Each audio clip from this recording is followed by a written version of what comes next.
Brothers and sisters, it's a great day in the kingdom today.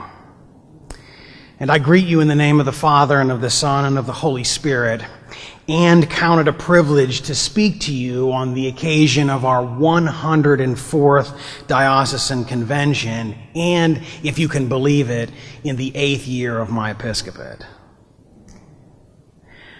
Maybe you can believe it, more than you know.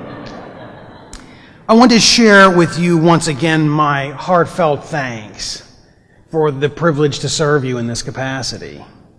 It has been and continues to be one of the great joys of my life. The transformational power of the gospel of Jesus Christ, the power of the good news to transform us and take us from who we are now to the person and to the people that God would have us, something entirely new. This transformational power of Jesus Christ to make us exactly who God has called us to be gives us life and peace and joy. At the center of our baptismal calling, we're formed to share this transformational power of Jesus Christ, this power of God that changes lives and breathes new life into the world and changes unjust structures and brings peace and hope and joy. We're called to share that with the world and be a church of disciples who make disciples who make disciples, a people of God. Over the years, you and I, we together have worked to create a culture of evangelism. We're taking the Word of God into the communities of our region to transform it, to build cultures of excellence and accountability and stewardship that serve spreading the good news of the gospel of Jesus Christ and making it possible. We have a continually adaptive and adapting comprehensive mission strategy for our diocese. And we've shown that through great discipline in our finances and in great integrity in the matters in which we handle our common life together. Everything from stewardship at our local level to the ways in which we've dealt with the public crises of our diocese, including sexual misconduct. The openness and the power of the gospel has shown through by the way in which we have chosen to order ourselves, to be about the mission of God in the world. And I'm continually astounded by the willingness of the clergy and the lay leadership of this diocese to be creative, to succeed, and maybe, and sometimes more often, is our experience to fail. In my first address to our convention, I talked about all of the beautiful bridges that are around our diocese. Not just those that span the rivers in Pittsburgh, which are beautiful in their own way, but all throughout our own diocese. And the fact that those bridges are supported by pylons, which are deep beneath the water many times. In some cases, those pylons took years to get right. They washed away, they crumbled, they are engineering feats in many ways and in many forms. And I think it's safe to say that when we look at those bridges or when we cross them, we don't think about the wonders of the pylons deep beneath the water. I think it's safe to say that most of us don't really care about the pylons that are under the water. We look at the bridge, but who's really thinking about that? I mean, honestly. Well, there's probably one or two engineers out here that do, but I mean the rest of us. There's no doubt, though, that without the pylons, a beautiful bridge is either not possible or it's a dangerous place to cross. As one of the point people on the church-wide task force to reimagine the Episcopal Church, I've been working with others on a mandate from General Convention on a strategy that I dare say will likely be disappointing to most people in the church. We're going to propose a number of technical changes and streamline our governance to make it easier. But people are really interested in wholesale, radical change that burns it down and builds up something else that will work so much better. We're interested in radical change with quick results and quick fixes, and some days I am in that category, I admit. But such change is not only unlikely, it's irresponsible. And it doesn't really align with the discipline necessary for what we're really after in this church, which is lasting renewal. Lasting, gospel-centered, Christ-centered renewal to a world that desperately needs to hear it. What we're proposing at the level of the church-wide structure is that technical change. That's the kind of change where you can see a problem and make a tweak to it to get it to work, that will create the space for disciplined, real growth, adaptive change, which requires us to learn new skills and to think about problems differently that we had not encountered before, and that will require skills and gifts we don't even know about yet, to create the space for that to happen and for renewal to take hold. So what I say, brothers and sisters, is we're still pounding in the pylons across the church and in our own diocese. But why? Why? Why can't we just build the bridge now? Why can't we do it right away? How long do we have to wait? We want some results. When will this all break above the waterline so we can at least see this thing and use it? But the bottom line is, brothers and sisters, renewal comes in God's time. I think that's preaching as self-persuasion as well.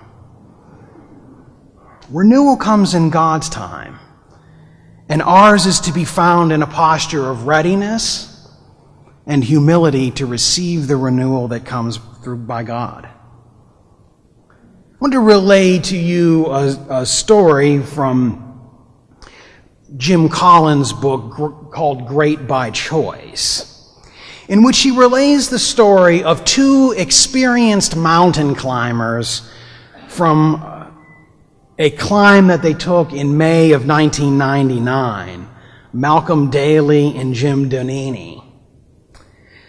In May of 1999, they stood 3,000 feet up an unclimbed face of Thunder Mountain in Alaska, only a few hundred feet below the summit.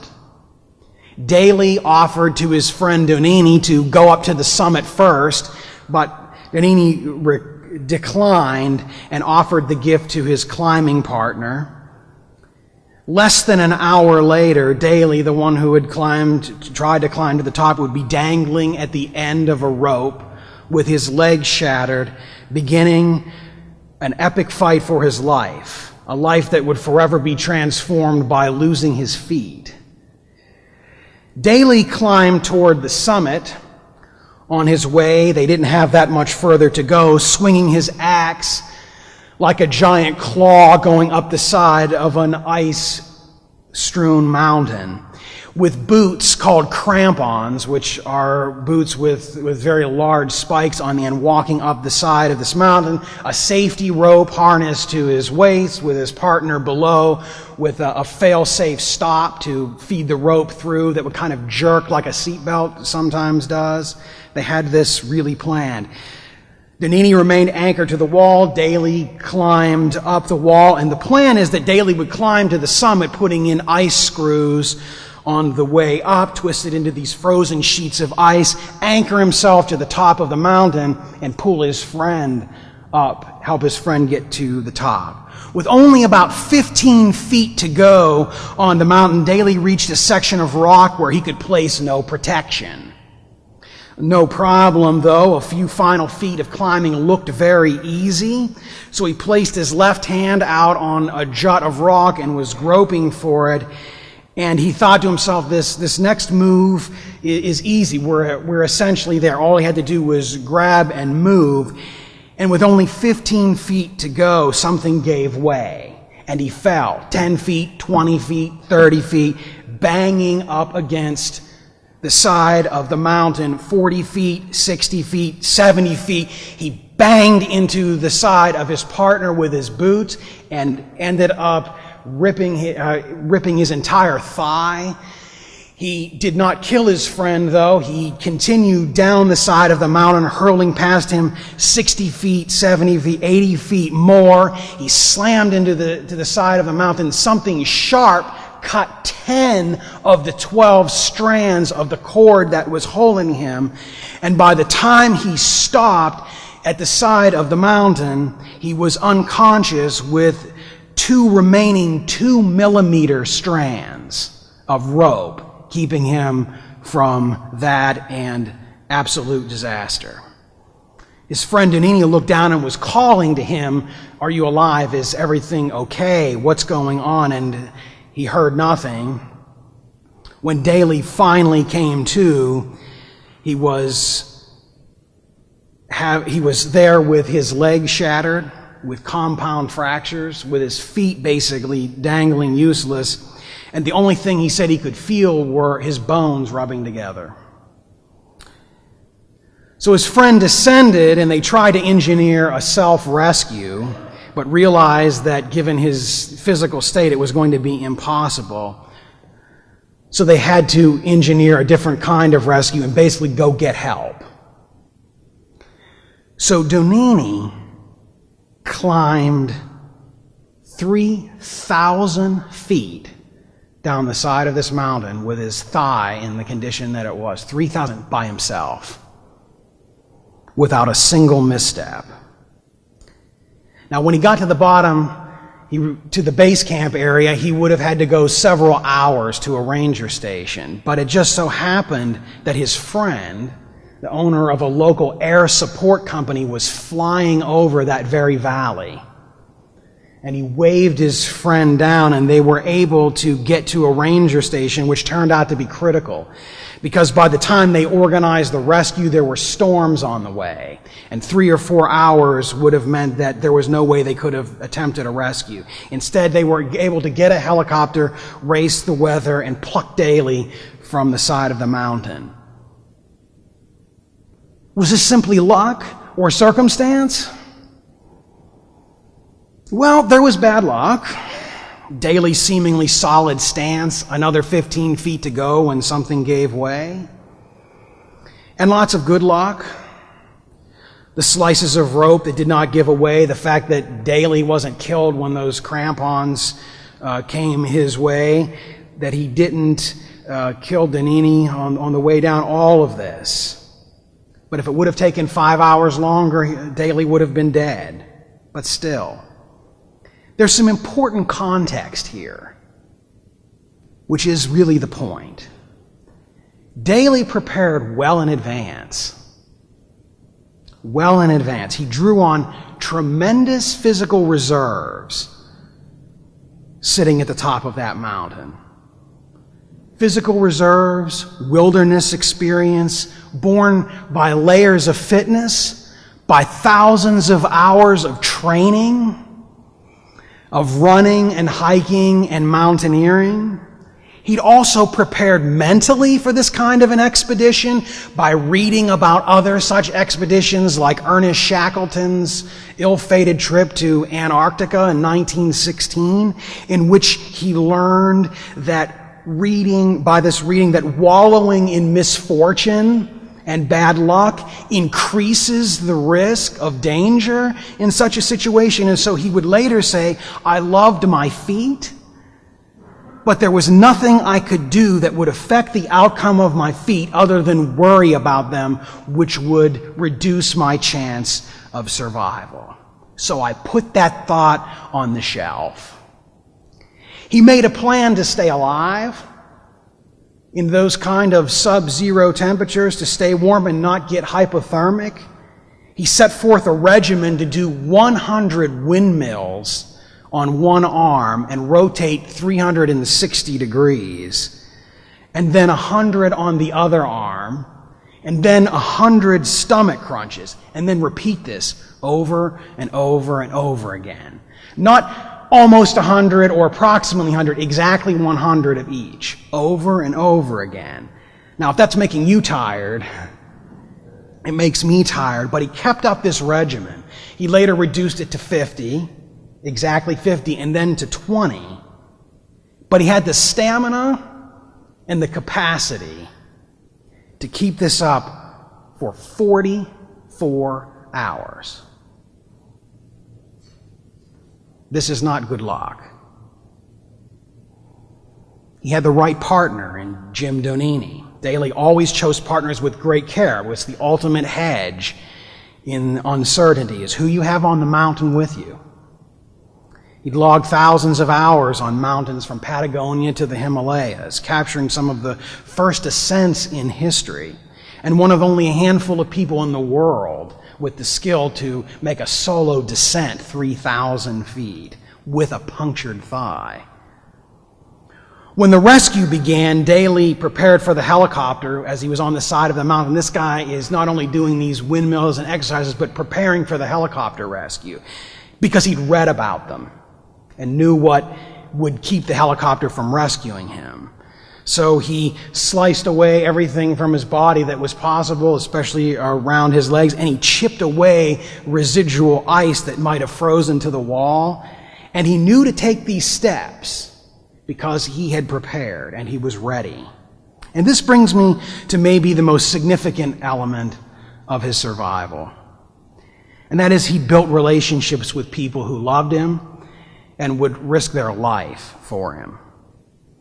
The rescue leader, the one that was hanging from the rope on the helicopter, the one that swung in to pluck him on the mountain, was a guy named Billy Schott, who was a longtime friend of his. And when Schott swung out to pick Daly off the mountain, his radio shorted, which would typically mean an abort.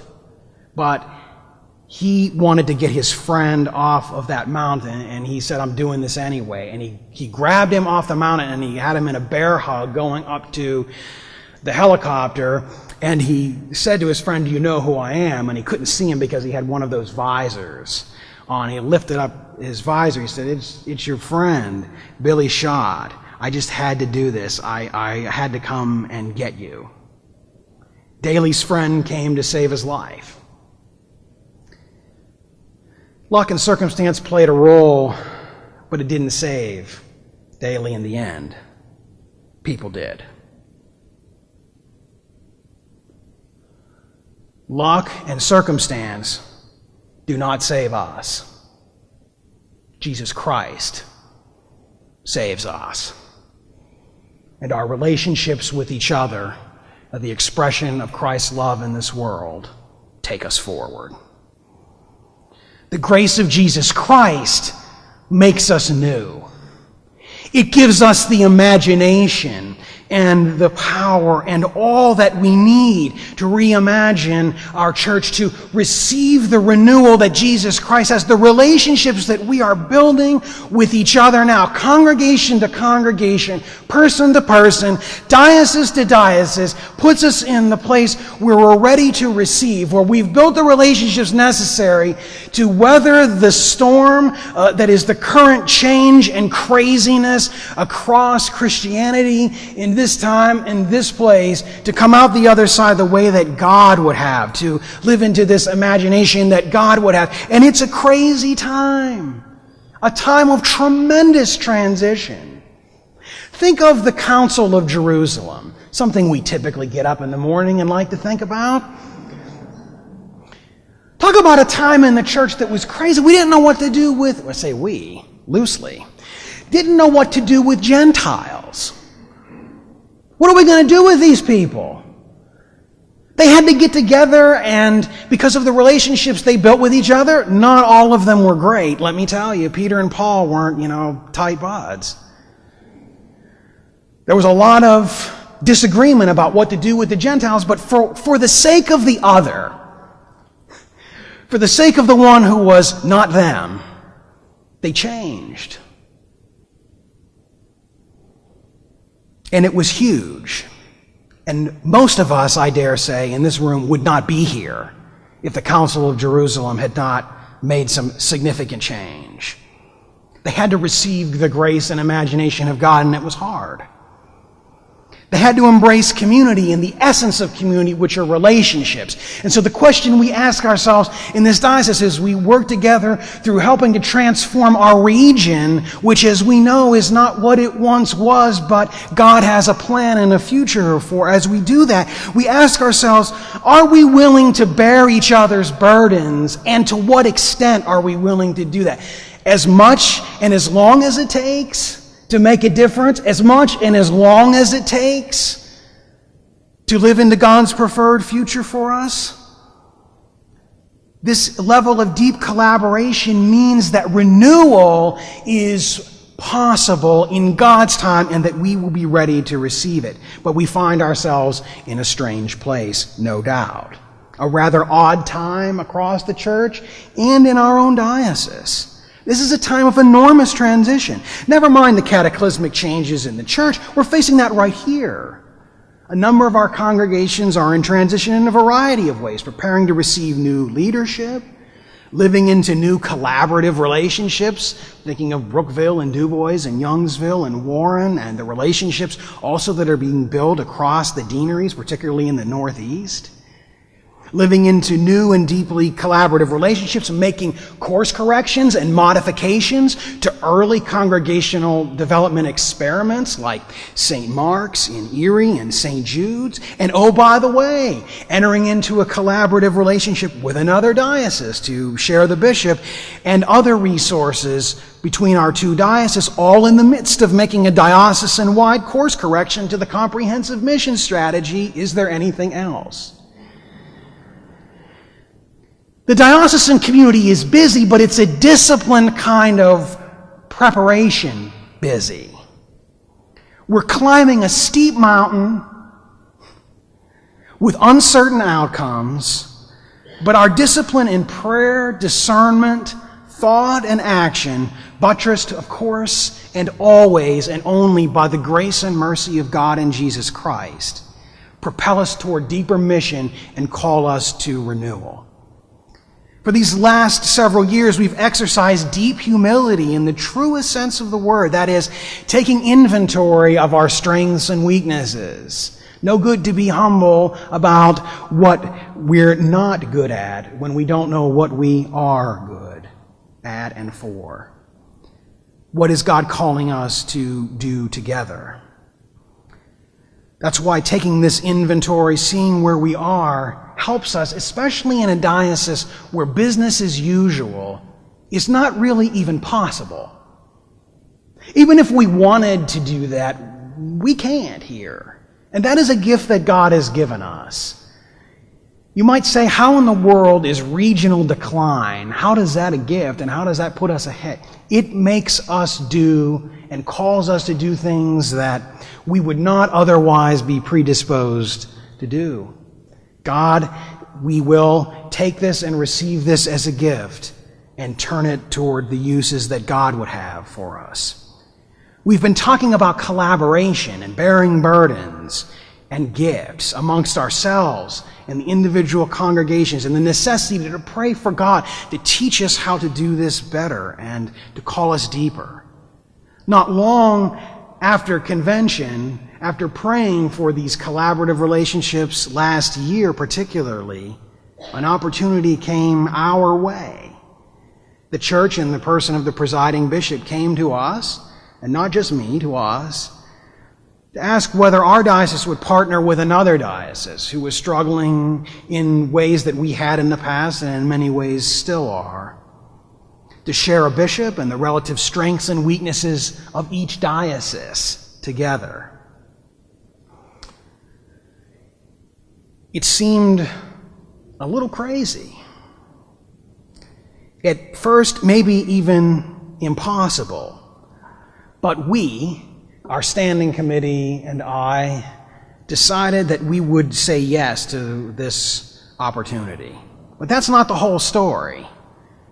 The Diocese of Bethlehem had to do something different as well. They had to exercise leadership amongst themselves and have the courage to do something that heretofore no other diocese in the church had been willing to do. They said yes. The result? Something that for all intents and purposes has never happened in the history of the Episcopal Church. Two dioceses sharing a bishop, and more importantly, the gifts for ministry with each other. Does anyone find it odd that this is the first time in the history of the Episcopal Church that we have thought to do this? After encouraging people and parishes and congregations of all kinds to enter into creative and collaborative agreements, that this would be the first time, and here we are. But our work in our preparation allowed us to receive the gifts that come our way. And for the presiding bishop to say to Bethlehem, Sean Rowe in the northwestern Pennsylvania is our first and best and only choice for you as nominee for provisional bishop. And for the Diocese of Bethlehem to say yes. This is God's grace and power. And the genesis of renewal is often found in our willingness to say yes to God. To say yes, and then, I dare say, hold on for the ride. Which is what we're doing. We're holding on for the ride. And we can say yes because we have been prepared. And yes, because I am just certain that any one of you would come and pluck me off the mountain. Maybe most of you would. But brothers and sisters, today I want to say to you that I believe with all my heart that we are about to break above the waterline. We're entering a second phase where it feels like the first one didn't work the way that we thought it would. It may feel like in many ways we failed, and that's because, in fact, we have. But the waiting is the hard part. But the waiting is where the real work happens. There's no warm fuzzies. There's no prizes or trophies or write-ups on Episcopal News Service or features in a magazine. We're not out ringing the victory bell on our experiments in this diocese because they haven't always worked and because we're not ready to do that just yet. But this failure is instructive and productive and moves us forward in ways we can't even imagine. And that's why it isn't wishful thinking or magical thinking, but we have been and are preparing in our relationships with each other and through our strategy as a diocese, disciplined to be ready and open. Our hearts are open, our minds are ready, and we're waiting to see this work of God and continue to see it in our midst. We're alert to God and to one another so that when the opportunities come our way, we will know what they are and we'll know how to receive them. When God makes a move, we won't be found wanting. We will know when God's opportunity presents because we're a people of prayer and discernment who are willing to bear one another's burdens, all for the sake of those who do not yet know Jesus Christ and who desire to be in relationship with God. Not for our own sake, but for the sake of the ones who do not know Jesus Christ, we now stand ready. For the sake of those who have been cast aside, who do not know that they are made in the image of God, who have a space in their life that can only be filled by the grace and the power of Jesus Christ, we will seize and grab that opportunity when it comes in God's time. Renewal is on the way. We're above the waterline. Glory and thanks be to God for all of the gifts with which we have been blessed in this diocese. Thanks be to God. Amen.